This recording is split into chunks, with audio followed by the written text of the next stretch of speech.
in the work that we've done in the past, of course, our collaboration with our colleagues and allies in Europe has always been very important. And it's good to see some of them here. We hope also that our colleagues from the Pacific, our colleagues from the Caribbean, this reconvergence around a broad agenda would be something that would find easy to carry forward. But the challenge is huge, because in a situation where the governments are not really up to speed in terms of where they are, the challenges are significant. So we have quite a bit of work. The ambitions for this meeting are great, but I'm sure that with all the experience that we bring, we'll be able to come to a successful conclusion in the next 2.5 days, so that we lay a very good foundation for the substantial work which lies ahead. As you are aware, the post-Cotonou process is on. There is a draft agreement on the table, but as Yao has pointed out, so far not a lot has been done in our respective countries. As ATN, our work so far on the post-Cotonou has been a little bit ad hoc. We haven't yet really got into the grips of the issue. We haven't had a clear roadmap of what needs to be done. And for me, I think that should be what we need to do for this meeting, really charting out a clear way forward.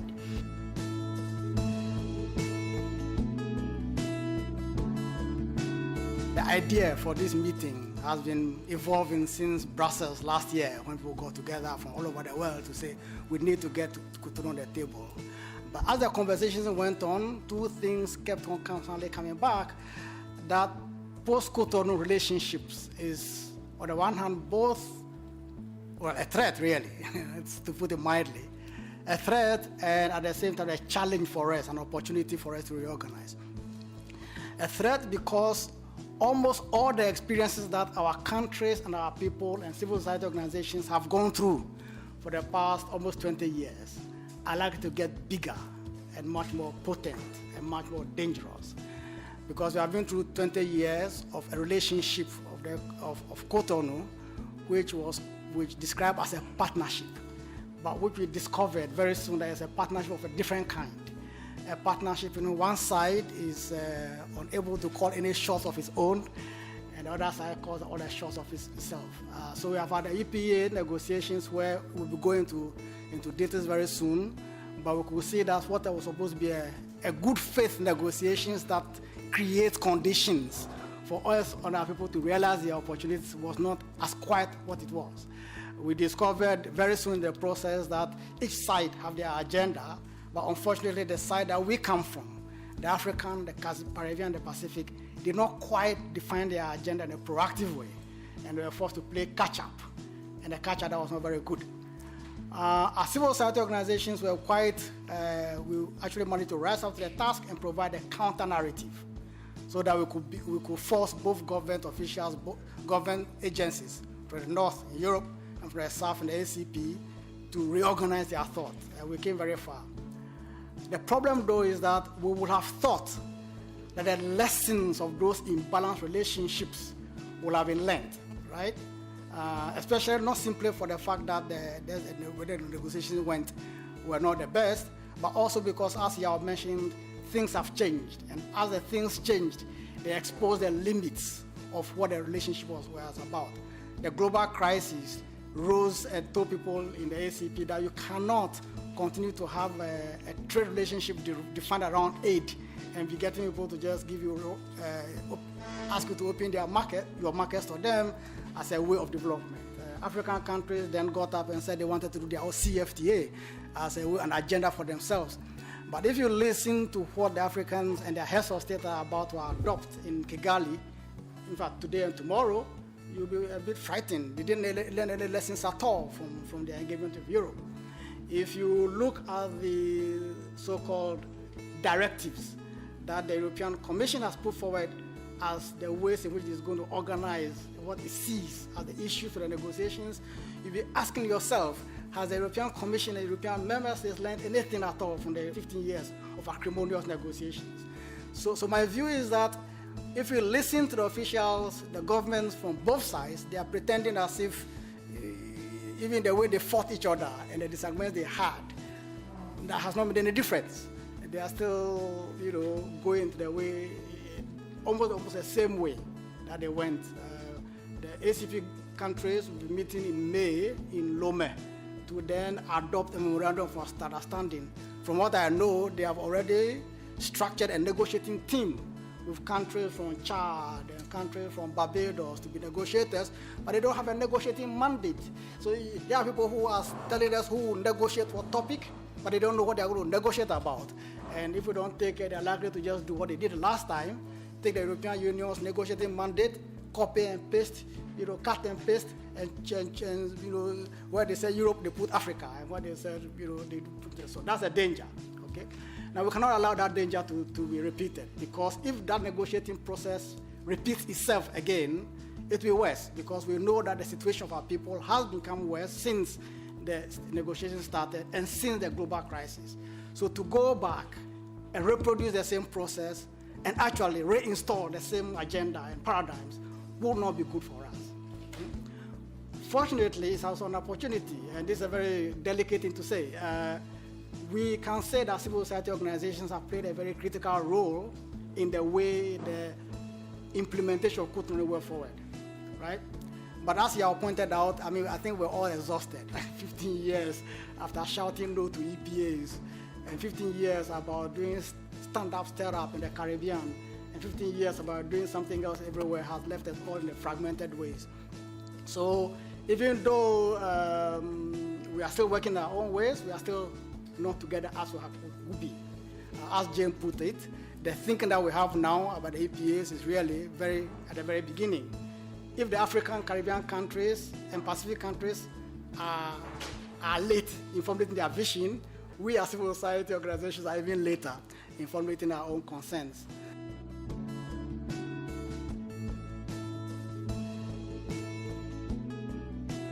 I think that the broad features of the global crisis everybody here will be very familiar with.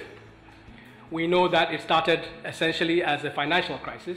At the heart of the global financial system, which is the United States, the overextension of all manner of financial players, but especially banks, insurance companies, mortgage companies, and other non-bank financial institutions, their involvement in the subprime mortgage crisis is what actually began to trigger a widespread crisis. One of the biggest companies that was involved heavily in issuing both these securities, as well as trading in those securities on its own behalf, as well as on behalf of its rich variety of clients, other financial houses, governments, and so on and so forth, was the famous Lehman Brothers. In the summer of 2008, when it became clear that many of the holders of the mortgage had begun to default, the whole edifice of this whole financial engineering began to crumble. And the scale of this had come after a series of shocks to the financial system from late 2007, which were not necessarily widely public, but had necessitated a state of affairs where by the time of Lehman Brothers,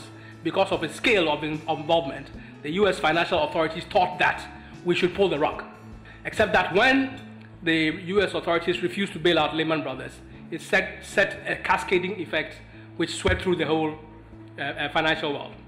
Now, it's important to understand that when such a thing occurs, the structure of the economy which is doing the exporting can actually increase your vulnerability and calls forth the necessity of either breaking with the pattern of policies that you have pursued up to date, or trying to do something to rejig your economic relations or your economic structure or the sources of your growth. You have to try and find some way to diversify.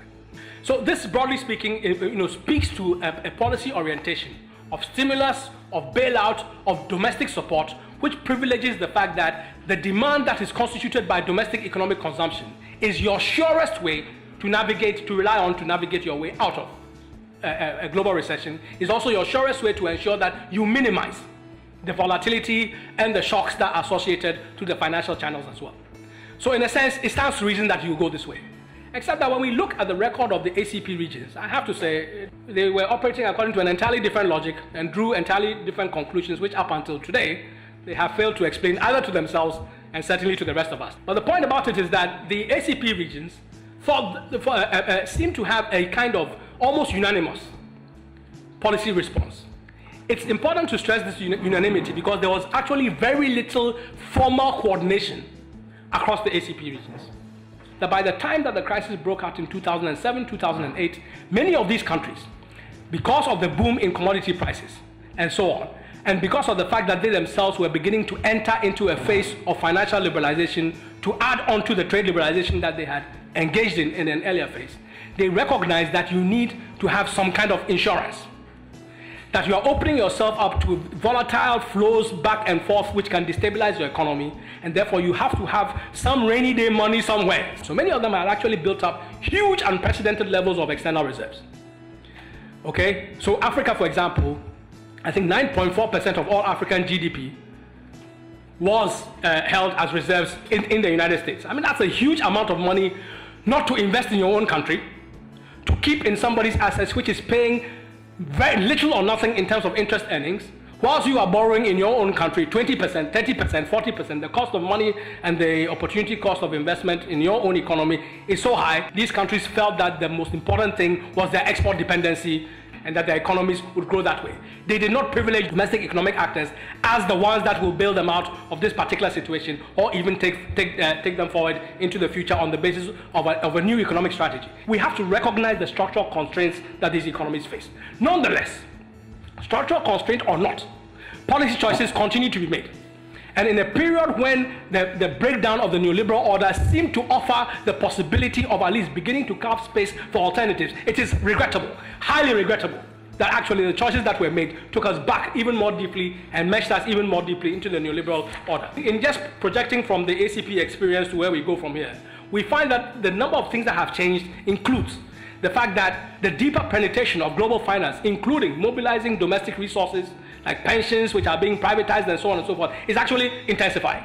If we juxtapose those trends side by side with some of what has been happening in global trade, you recognize that actually we have created a ground and a momentum that allows many of these more aggressive powers to feel that they will gain some mileage by pursuing those type of policies. And we have not created either a policy framework for alternatives or clustered the alliances and brought together the interests that will begin to form a bedrock for an alternative way of actually doing things.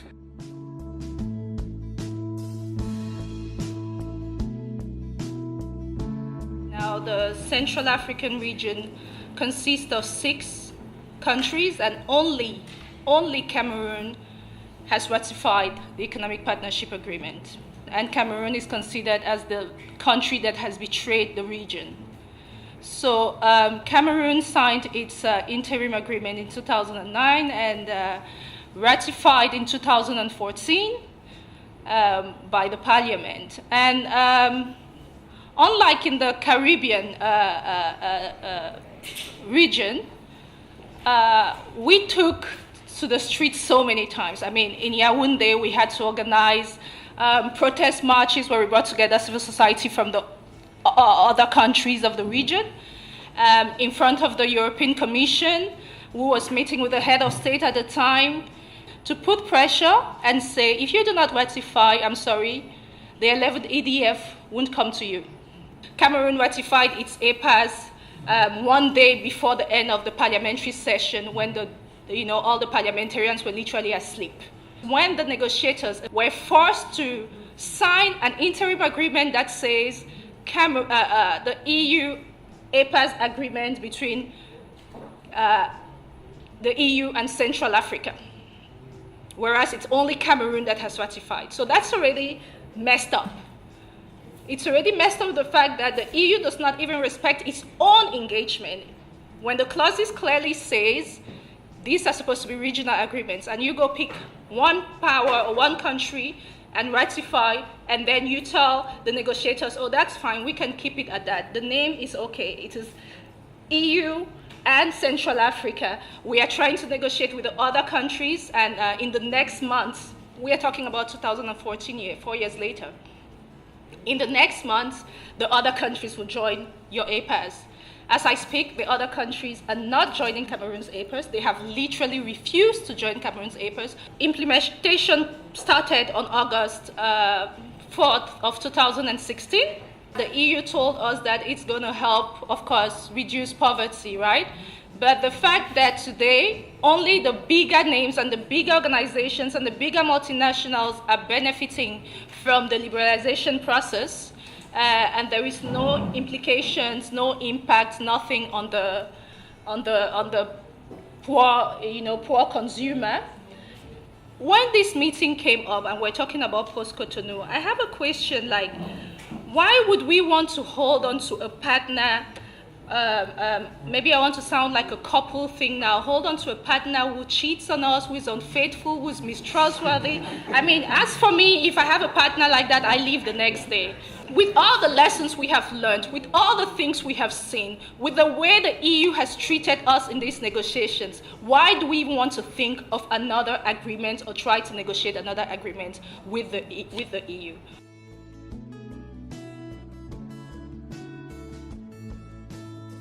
The East African Community, we are comprised of 6 member states: Uganda, Kenya, Tanzania, Rwanda, and Burundi. The latest country that has joined us is Southern Sudan.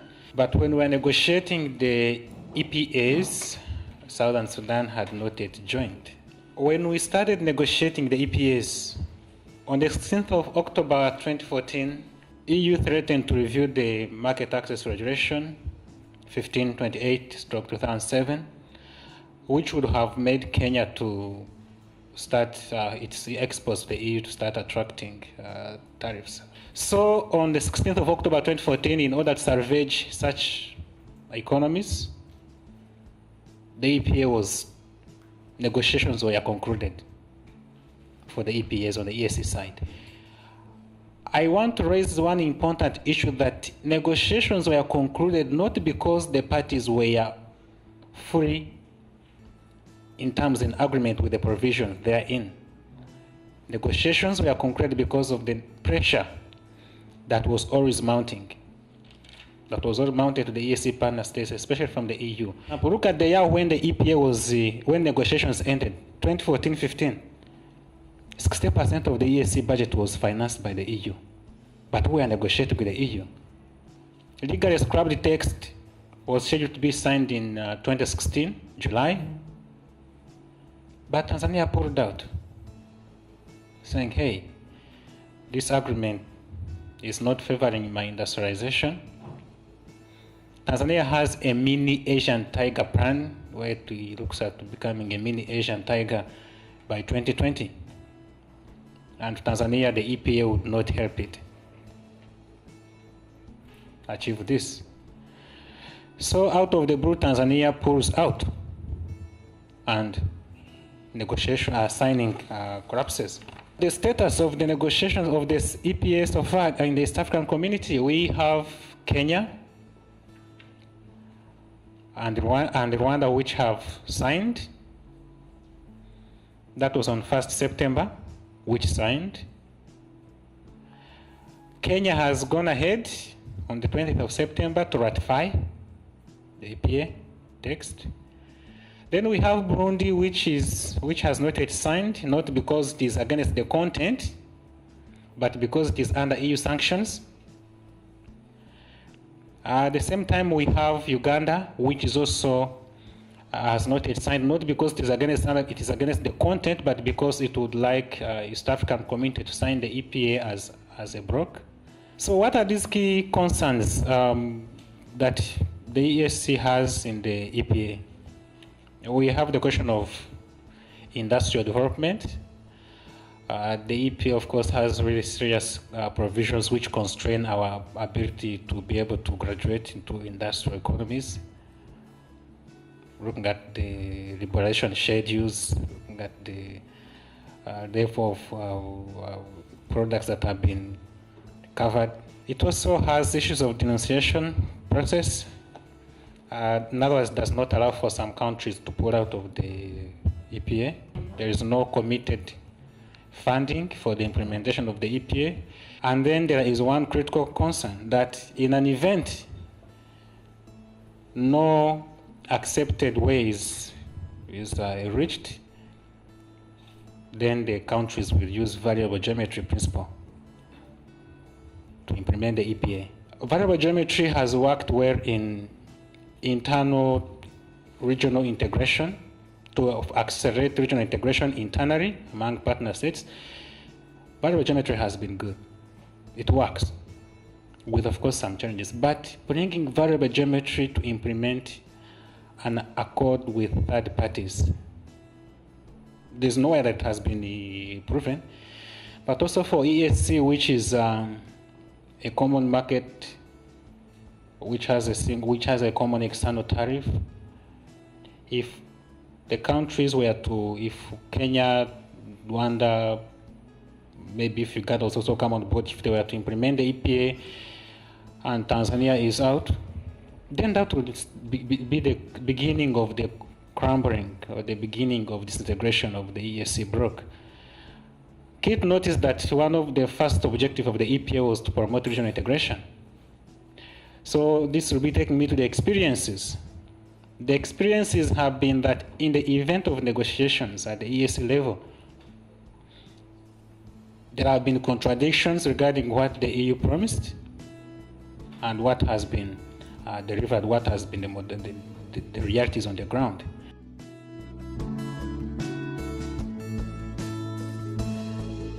So the cultural and creative industries, I think you know, are among the fastest growing sectors in the world. And as we transition from a goods-based economy to a service-based economy, cultural and creative industries are big for us. And for the Caribbean economies, it's a way to deal with our size. So there's a lot of focus on this on the part of the people of the Caribbean, although our governments have not really given the kind of attention I think it needs. So the cultural provision turns up in two separate categories. The market access provisions for entertainment services. This would enable CARIFORUM artists and cultural professions. I don't know if you recognize that CARIFORUM is the Caribbean countries plus Dominican Republic. Yeah? So that's the difference. So it will provide access now to 26 European countries. That was the idea. And here for commercial presence. While the cultural cooperation provisions, this was embodied in the protocol on the cultural cooperation that set the framework for cooperation, for cultural exchange, and for non-commercial activities, all with the exception of the audiovisual sector, which they've dealt with specifically, and I'll come back to that. So the market access commitments sought to create new openings for the Caribbean service providers, to give companies a legal certainty, to be more transparent, and the possibility of CARICOM entertainment businesses to set up an agency that could provide services to the EU and to increase temporary presence. Now, with respect to the cultural cooperation, this protocol on cultural cooperation aimed to improve the trade in cultural goods and services and redress the structural imbalance and asymmetries. That's important because that's really now the developmental issue that everybody wants to tackle. So there's a lot of excitement about this. It enabled artists and cultural practitioners to enter the EU, to collaborate on projects, training, technology exchange, etc. The bilateral cooperation on all fronts, the audiovisual sector requiring co-production treaties. And that is something very special that I'll say more about in a while. But this protocol deals with the non-commercial transactions. And what was significant is that it was the first protocol that put Article 16 of the UNESCO Convention on the Protection and Promotion of the Diversity of Cultural Expressions into practice. The significance of these provisions is that with respect to the market access, this is the first time that the EU and member states made significant market access commitments for entertainment services. The protocol provided access to the EU audiovisual market for co-production, and the whole arrangement with respect to how to enter the markets was seen as significant because it effectively qualifies Caribbean, the co-production arrangement as a European work, and therefore would satisfy content and quota requirements for EU member states. So this was significant as long as they had this balance of 20% for the Caribbean, 80% for Europe. So this formula was seen by our negotiating team as a very generous provision on the part of the EU. So the protocol was seen as more than a mere cultural cooperation. It really was, together with the market access, seen as the strategy for economic diversification and development. And so it was seen as precedent setting, and the first trade agreement that made reference to this convention, all of that made it quite special. In fact, the European Commission referred to the protocol as a showcase of implementation of the UNESCO Convention and as a model for future engagements. The R&M Director General saw the protocol as a historic concession, and David Jessup, the Director of Caribbean Council, thought it was the most innovative part of the whole 1,000 plus texts that we signed. So there's a lot of riding on it, and quite frankly, it was seen as the provision that made EPA saleable to a lot of grassroots persons, because the governments have not traditionally paid a lot of attention, and the people of the Caribbean really want more attention. So that made it very saleable. So what happened? Well, first of all, the access to the EU was frustrated by a range of issues dealing with the Schengen visas. Only 9 Caribbean countries have visa waivers out of 15. There's a tendency only to provide a single entry, and that usually takes time, and so it's been very frustrating. And it's worse for countries, CARICOM countries, that doesn't have any consular representation. So you either have to go to another country or you have to send your visa, and of course all of that takes time. There's an EU-funded study in 2014 that actually pointed to trade missions that had difficulties, and there are 2 examples of them, and they literally were not able to be part of the tour because of these difficulties. And the study also found that trade officials traveling on official diplomatic passports from Caribbean countries to attend meetings in Europe also had difficulties. Granted single entry visa, and it expires quickly, and it creates difficulties.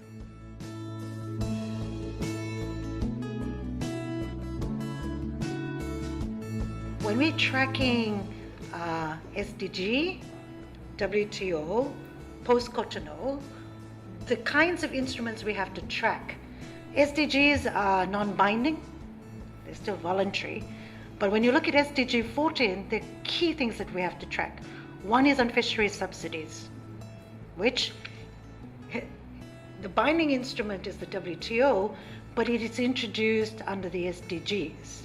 The second indicator to look at under the SDGs, it's around ocean acidification. And when you're looking at it from just a purely climatic system, the role that oceans play is probably much more significant than land and territorial forest and what they play.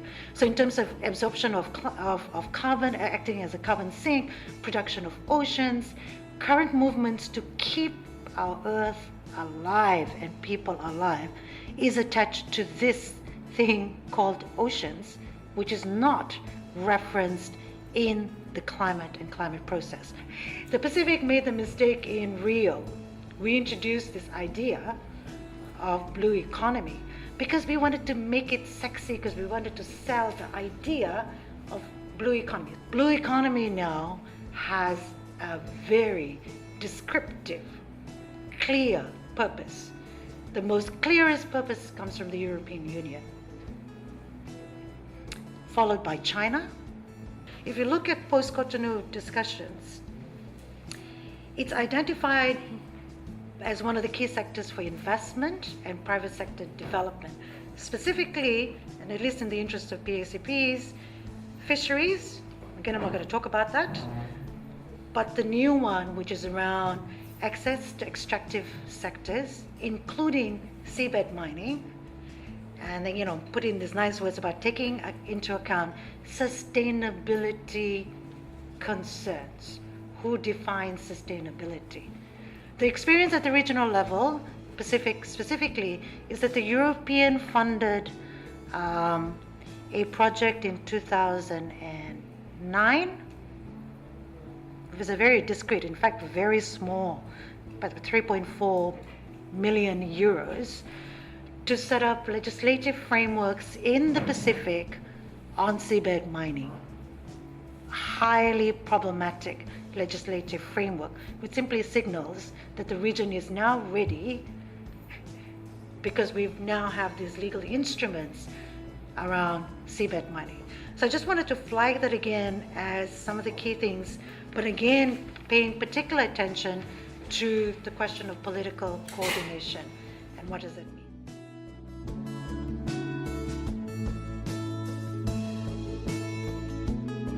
Now, the issues that have emerged with regards to trade investment issues have been opposed by the ACP in a number of forums. And some are old issues that are very repackaged, nicely in some of the chapters, in the draft mandate. The first one that I came across was what they call investment facilitation. Very, very innocuous. Investment facilitation, you find it in the draft mandate of the EU. We have the issues of services, government procurement, intellectual property, you find them. You have the issue of micro, small, and medium enterprises. And then we also have to cooperate on competition policies, including transparency as regards public subsidies and all that. There's the issue of electronic commerce, and then there's a bit of a financial inclusion. And they talk about the whole spectrum of financial services and innovative finances that we need to agree on. Now, let's take a look at the inside the EU mandate. If you take that document, there's a section on investment and private sector development. And this is what the document says. The parties will foster the development of an attractive and stable environment for investment by supporting stable, transparent, and open rules for investors, investment flows, the transfer of capital, technologies, and exchange of information. You also find the parties who support the rules of micro, small, medium-sized, what we call MESMES, as crucial enablers of inclusive growth as well as sustainable development, and then to enhance financial inclusion. At the multilateral level, I thought it was very important for us to look at the reconfiguration of membership on these issues. In some forums, you have some countries supporting these. In some forums, you have only the EU. In some areas, the EU is able to get some other countries to join. The main proponents over the years have been developed countries. But at the last ministerial in Buenos Aires, Argentina, we had a number of developing countries also joining the fray. So, for instance, Nigeria is a member to the working group, on e-commerce and investment facilitation. You have Liberia, Benin, and Togo also in the investment facilitation group, and we also have Kenya in the informal working group on MESMES. We need to ask ourselves why these countries are joining these. Do they understand the dynamics in these issues? So we need. Simply because the Africa group at the multilateral level actually rejected all these issues. And you have some of the members sneaking to join these groups. What does the EU mean by investment facilitation? To be able to understand exactly what the EU means, you need to look at the proposals that the EU is tabling in all these forums, whether it is at the WTO, whether it is under the rendezvous clause in the EPAS, whether it's in the post-Cotonou framework. You need to exactly what the EU means. And when you look at the proposals at the WTO or the FTAs, you have something like, we want to look at the administrative processes about investment, regulatory actions in relation to investment. The European Union said, look, we want to make sure that at the national level, we should be able to comment on a policy that you take as a sovereign nation so that it doesn't actually obstruct our investment flow.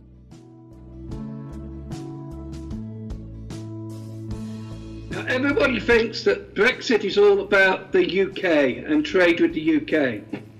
It's not. The fact that the UK is leaving the EU will change the dynamics of how markets work in EU 27 countries, since it will remove the demand of the UK from the market equation in a context where the EU's obligations will remain the same. It will also impact on trade which goes through an EU 27 member state to the UK. So for example, if I Google search for Zambia and I want to trade horticulture products and I look for a shipping company, I find that those that are offering shipment to the UK do so by the Belgium airport of Liège for high-value horticultural products. That means they're flown to Belgium and then they are moved across a border to the UK, through the Channel ports. So this is another dimension of relationship to EU 27 countries which will be impacted. I've already mentioned that least developed countries will enjoy duty-free, quota-free access under a parallel EBA. Non-least developed countries, as I mentioned, fall under the EPAs. Now the EPAs consist of two components. They're reciprocal agreements. They cover the rights which African exporters have, which are obligations on the UK government to allow duty-free, quota-free imports. They also include the rights which UK exporters have to receive the tariff preferences which have been set out in the EPAs, and, importantly, the non-tariff preferences as well. Now, when the UK leaves the EU, the EPAs will no longer apply to your exports to the UK, and, importantly, UK exports to your markets. This is particularly important in South Africa, where the UK has major export interests, totaling around €3 billion a year.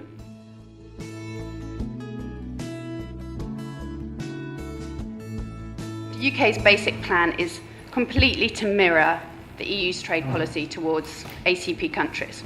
So to replicate all the EPAs with this kind of UK version, and also to replicate the preference scheme. So the three tiers of the preference scheme, the everything but arms, but it's also committed basically to replicating GSP Plus, including the political conditionalities and the standard GSP scheme.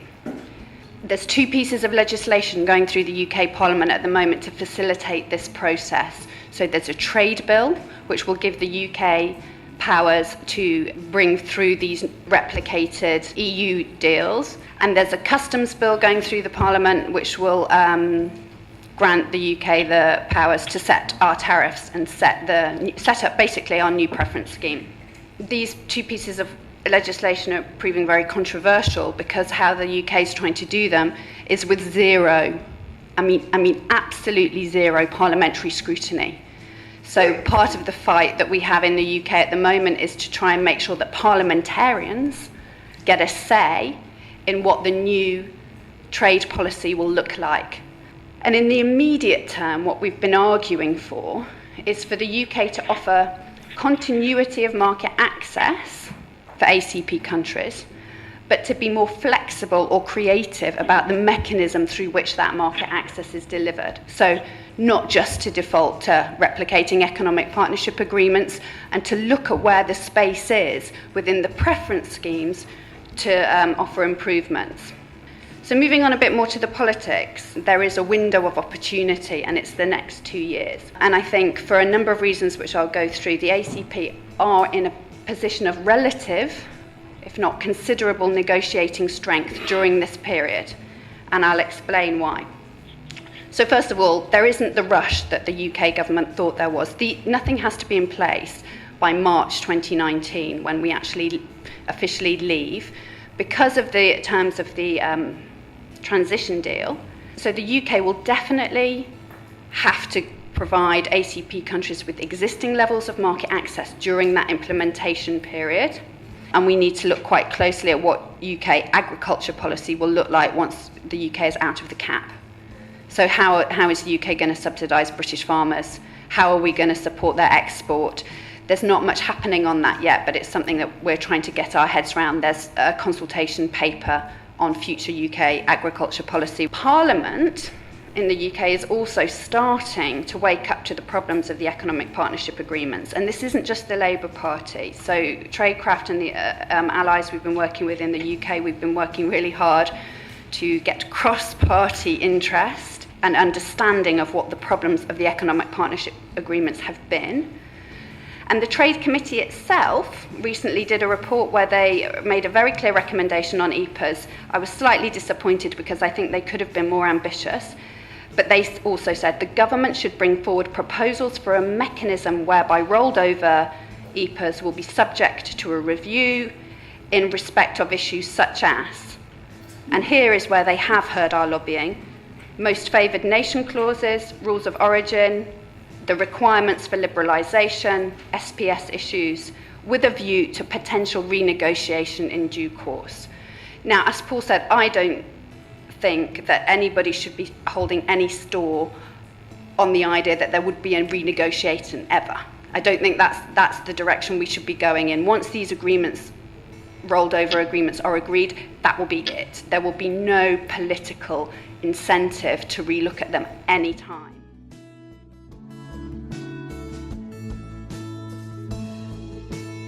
We're almost in 2020, and the Cotonou Agreement was signed in 2000. So there's many years that have passed in the meantime, and the European Union has changed. One of the things that has changed is that in 2000 there were only 50 member states, and now we have 28. Most of the member states that joined after 2000 are Central and Eastern European. They have no affinity with the ACP. But when they joined, they had no choice than to accept what is called the acquis communautaire. So whatever the EU has already achieved and established has to be accepted by the new members as such. They cannot change it, they have to accept it. For instance, they had to accept that they too had to contribute to the European Development Fund, and they too had to open their markets for ACP countries and so on. And they continue to say, especially Bulgaria and Romania, that they are much poorer than many ACP countries. Their gross national product is around $7,000, and many of, for instance, the Caribbean countries are a lot richer than that. Also in Africa, you have countries that are richer than that, so they keep on nagging about that. But now, the agreement has to be renegotiated, and now these countries can say, now it has to be adapted to our situation and to our realities. And that means they're not prepared to give much favors. They want an agreement between equals, which is also what the Commission is saying.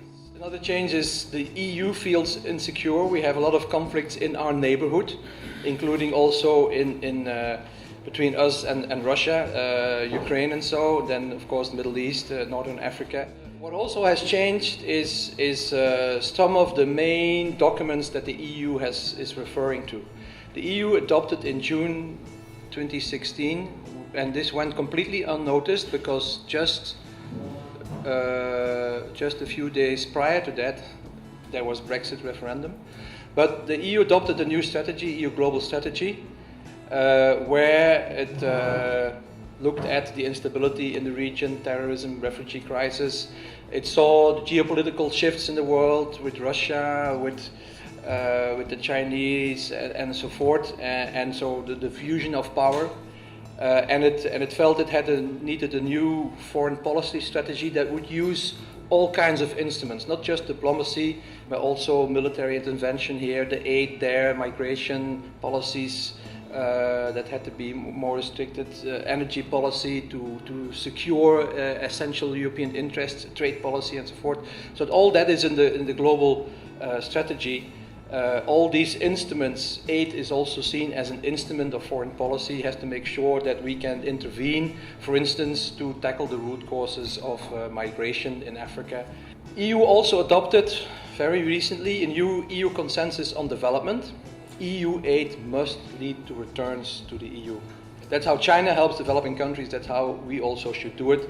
We should support developing countries so that our companies can go there and make their business. In any case, whatever it is, any successor agreement or 3 successor agreements, they must always be based on EU values and interests.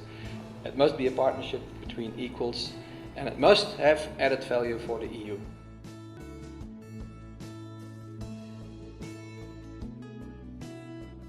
We spent quite a bit of time at the beginning discussing the level of commitment to the ACP as a group and whether this was the right basis for a future relationship and kind of challenging that a little bit. Most people did see a value in the construct and in the political relationship and saw the ACP as an important grouping, particularly for maximising South-South trade and investment, and that increasingly it could move towards something that was independent from the EU as opposed to, coming from that history. In terms of the kind of relationship we would like to see post-Cotonou, the key principles were equal partnership, respect, rights and obligations on both sides, clear mechanisms for enforcement of those rights and obligations, and that the purpose of the relationship should be clear in that it's to support autonomous development and to exit from aid dependency. So although we didn't feel that you could completely remove aid from the equation, we wanted to suggest the direction of travel was away from that dependency. Then in terms of what's in and what's out, a concern and something that should be resisted was the deep intrusion and challenge to sovereignty which is inherent in the EU proposals, in the EU mandate. We wanted to see a strong commitment to the ratification of Paris. We wanted to see a ban on seabed mining. We wanted to see out blanket sanctions and the use of more targeted sanctions. We wanted to see out the Singapore issues, investment, competition, public procurement, TRIPS Plus, and being specific that it's the liberalisation of those concepts that's the problem. On trade arrangements, we discussed this quite a while because obviously in the Southern African region there are multiple different trade arrangements now at different levels of maturity with the EU. So we came up with that whatever the trade arrangements are under the post-Cotonou framework, they should be designed to serve and not undermine regional integration. In a dispute settlement process, a clear dispute settlement process as part of the agreement. And then we started to talk about the development cooperation aspects of it, and we got quite specific thinking about that we would want to see mainstreaming of gender budgeting included. And then we talked about farmers and agricultural production, and again under the development cooperation wanted to see support for agricultural producers and farmers to move towards a value addition, and not just as suppliers of commodities. Then moving on to civil society engagement in the whole process, the point was made that some countries have automatic application of treaties, so there isn't necessarily a mechanism for parliamentary or civil society discussion of that treaty, whereas other countries don't have that automatic application, so there is necessarily a wider process of consultation and discussion. We discussed the responsibility on civil society to be more inclusive and engage citizens more directly. That's one of the lessons that has been learned from the last 20 years. We discussed the possibility of a binding MOU on the ACP to formalise civil society engagement. And we also discussed the need for transparency on who was being engaged at the civil society level, because it's very possible to claim to have engaged civil society but to have engaged the civil society that suits your purposes. So we felt transparency was important there.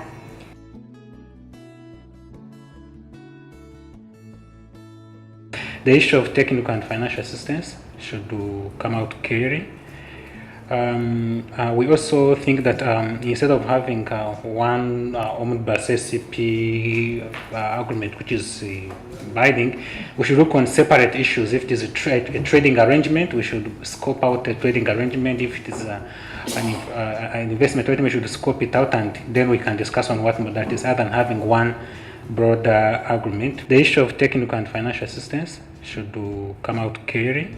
We also think that instead of having one omnibus SCP agreement, which is binding, we should look on separate issues. If it is a trading arrangement, we should scope out a trading arrangement. If it is an investment arrangement, we should scope it out, and then we can discuss on what modalities other than having one broad agreement. We propose mechanisms that should include meetings with consultations and meetings with the relevant stakeholders. We should go beyond technical. We should invest a lot in informal consultative meetings with the trade unions and the farmers, SMEs, to explain to them in the language that they understand.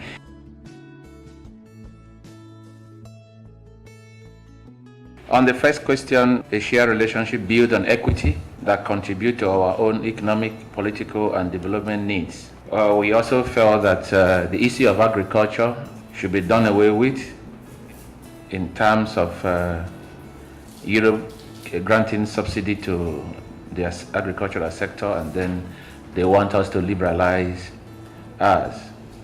The Singapore issues, we are all conversant with it. We felt it should also be clearly stated where there is need for that under the EPA, and that our view is that it has to be captured under the EPA agreement, and then we have to get that understanding in terms of what those issues are, issues of government procurement, competition, intellectual property, investment, capital account, and liberalization.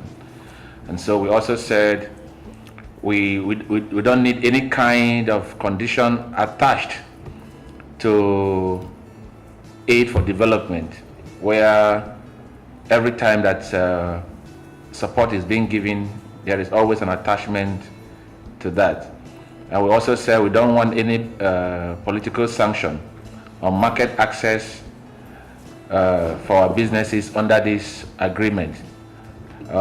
Development is development. When it comes to business, there should be no sanction where there is a default by our state parties or a member state in that event. We want an independent space in our policy articulations. We don't want Europe to unduly monitor or influence our decision process tied to this agreement. We should be allowed to draft our own agenda and follow it through. We are more emphatic on promoting and ensuring that our regional integration process is strengthened. The issue of climate change. And then there is something unique we also try to look at in line of Article 11, 11A and 11B of the present Cotonou Partnership Agreement that deals with small and light weapons and weapons of mass destruction. We don't know, but we are calling on this forum to give a right word to it. Whether we call it arms manufacturing article or clause, we don't know how to capture it, but the brain behind it is this. In this article, we talk about conflict management, fragile state, small and light weapons, terrorism, and the rest of it. And EU expects that we are always in conflict, or believe we are always in conflict, no doubt. But at the same time, we are suggesting, or we are trying to simulate that it has come to our knowledge, and very consciously too, that in all the fight that happened in Africa, in West Africa particularly, the arms and ammunition used are made in France. And so, how do we have a relationship? We want to avoid conflict, we want to build peace, but at the same time, parties to this process are manufacturers of arms that we use in fighting and killing ourselves, and then they come in to give us aid. So we should have a provision that makes it very clear from 2020, if there is a conflict in Ghana and we find out that the ammunition or the bullets is made in Germany, Germany will be held responsible. We should couch it somewhere along the line so that people don't make money out of our lives.